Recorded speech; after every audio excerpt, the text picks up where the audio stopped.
The only thing people see are others' successes. What if they saw the pain it took to get there? Then what would they think? Before completely transforming my body, I lived a life similar to yours. I went to school, hung out with friends, played sports and video games. I never worried too much about my health. I would say things like, I'm young, I don't really care about that. I never cared too much about my appearance. Yeah, I realize I'm a big person, but my family loved me and wanted to make sure I was always happy. We ate foods that satisfied our taste buds.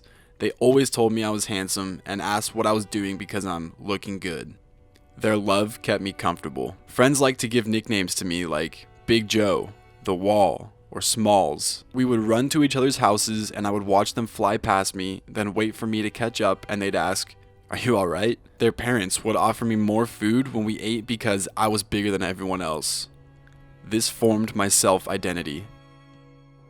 At school, kids would play pickup football, and I was always chosen last.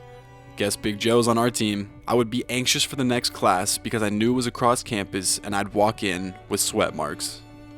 At the beach, I always wore a shirt, even when I went in the water. I knew being skinny, fit, or more attractive would solve a lot of the problems I faced every day, but I could never picture myself as any of those. I accepted who I was, which made me envious of those who had what I didn't. High school was coming to an end and I decided to no longer play football after a 14-year career. I knew that if I didn't stay active, things would get much worse. Fast.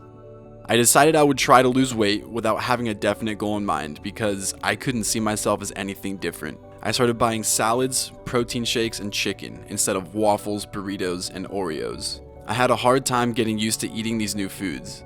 I was looking forward to not having to eat this anymore. I was starving and couldn't bring myself to eat these healthier foods sometimes. I stopped eating out and replaced my orange juice and Sprite for water and coffee. Within a week, water tasted so bland that I would salivate at the thought of soda. I would go into the gym and use a workout program I found online, but I resisted the workouts and never gave it my all.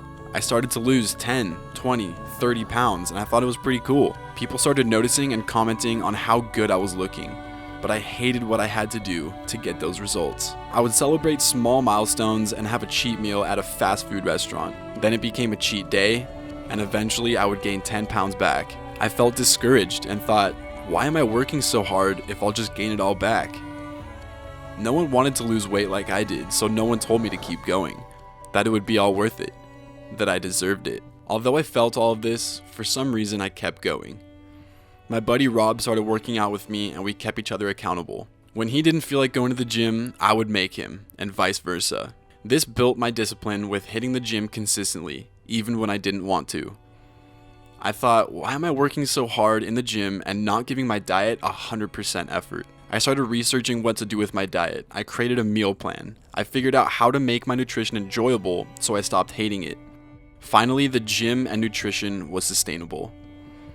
With consistency, I started to develop a passion for reaching my full potential. Within a year, I lost 120 pounds. I was skinny. I was attractive. I can't believe I did it. But then I had a new problem. I became obsessed with my goal and hated myself every time I ate junk food. I looked at the mirror and saw a skinny guy with no real physique. I spent more hours in the gym and researching nutrition to get the perfect body. It seemed to be impossible to get rid of this last bit of fat. All of my energy was focused on what I had left to achieve and not how far I've already come. People would stare at me everywhere I went. Girls started asking me out and I didn't know how to respond. People at work would be nicer to me and looked up to me in a way. I had no idea what to do. This was all so new to me. I didn't realize this at first, but I created someone new that the world has never seen, which made me look back at that mirror and ask myself, who am I? For a while, I questioned my own identity and everybody around me. I questioned everybody's authenticity and motives. I started to question the system of the world and my purpose here. Now I realized that the long journey I had accomplished, both physically and mentally, benefited me and those who know my story far beyond my initial understanding.